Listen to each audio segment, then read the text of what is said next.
Tourisme et médecine ont longtemps été des mots qu'on n'imaginait pas forcément ensemble. Et puis, il y a eu l'oncle Jean, qui s'est organisé un petit week-end à Budapest et qui en a profité pour se faire poser un implant dentaire.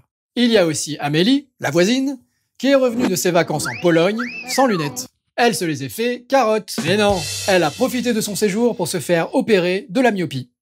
Actuellement, le nomadisme médical concerne surtout des prises en charge plutôt légères pour des patients motivés par le moindre coût de l'offre de soins.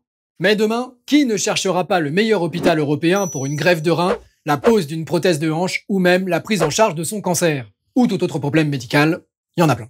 Peut-être même verra-t-on émerger des pôles d'excellence européens pour chaque discipline.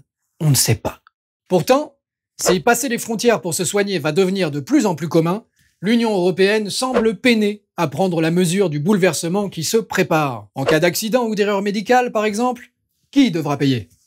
Et puis comment assurer la continuité des soins une fois le patient revenu dans son pays d'origine? Sans parler de la question des tarifs de remboursement. Sujet épineux.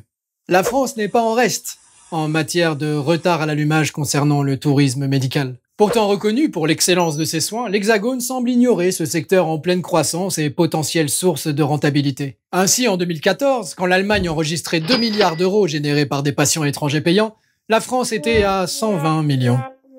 Et oui, le tourisme médical est un tourisme presque comme les autres, et l'attractivité d'un pays passe aussi par ses facilités d'accueil.